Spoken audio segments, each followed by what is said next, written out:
We're all familiar with the show Dukes of Hazzard, right? And the famous car in it, generally the orange car with the O1 on the side of it.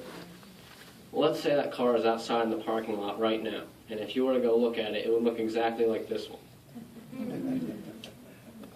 Well, let's say I would give someone that car outside, and I'd give someone this car. Would you say they've gotten the same car? Well, of course not. One person got the original car, and one person got the car made in the likeness of the original. Well, not as good. So what was the point of this illustration? Well, Jehovah was nearing the end of 6 creative days, and was about to create something unlike anything he created until that point. The first human, Adam. Well, what was so special about this creature, Adam? Let's turn to Genesis 1:26a and 27 to find out. That's Genesis 1:26a and 27.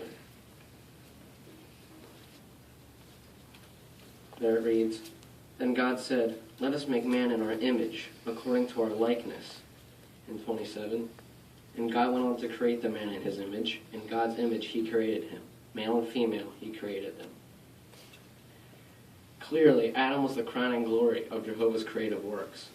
Adam possessed mental powers and abilities far beyond any other creature on earth. This is because just like this car was made in the likeness of the original, so was Adam made in the likeness of the original Jehovah. There's many attributes that this car shares with the original. For example, the color, or the O1 on the side, the 4 tires, or even a little engine.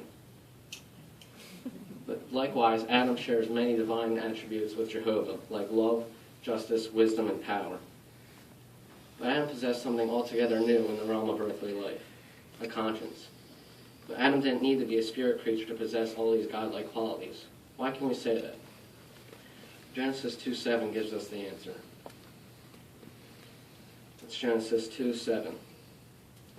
It reads, "And Jehovah God went on to form the man out of dust, and from the ground, and to blow into his nostrils the breath of life. And the man became a living person." Yes, Jehovah formed Adam out of dust and gave him the ability to become not just a human soul, but also the ability to reflect the image and likeness of his Creator. Adam had many wonderful things. In a paradise home where the Bible states at Genesis 2:9 that every tree was desirable to one's sight and good for food. He was surrounded by every kind of peaceful animal. But Jehovah realized something was missing, something that can only be fixed by divine surgery.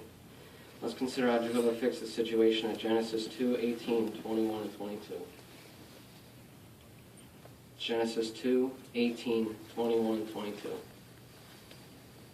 It reads, "Then Jehovah God said, 'It is not good for the man to continue to be alone. I am going to make a helper for him, as a complement of him.'" In 21 and 22. "So Jehovah God caused the man to fall into a deep sleep, and while he was sleeping, he took one of his ribs and then closed up the flesh over its place. And Jehovah God built the rib that he had taken from the man into a woman, and he brought her to the man." You can imagine how joyful Adam must have been to receive such a beautiful helper and a constant companion. Because of the attributes that Jehovah uniquely equipped Adam with, and the help of his wife Eve, they could keep busy taking care of their garden home and filling the earth with their offspring. Clearly, Adam was perfect in every respect. He had the power of speech and an advanced vocabulary, which enabled him to give meaningful names to the animals of the earth, and enabled him to have two-way conversations with his wife Eve and Jehovah.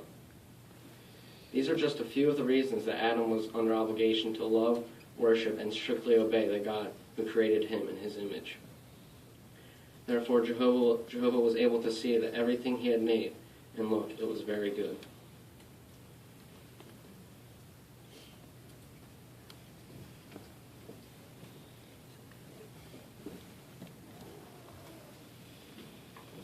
Thank you, Brother Morrison.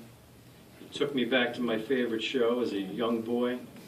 Fast car and dirt roads, you can't get any better than that, right? But anyway, I digress.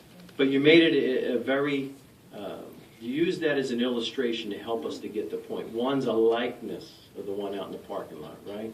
And so we got that. That was very powerful, that visual aid you used. And the same with Adam, and the likeness that he had. And we really liked how you used the scriptures effectively, and they were introduced before you turned to them. So Why is that so important? On page 147, why do we don't just arbitrarily turn to a scripture? We usually like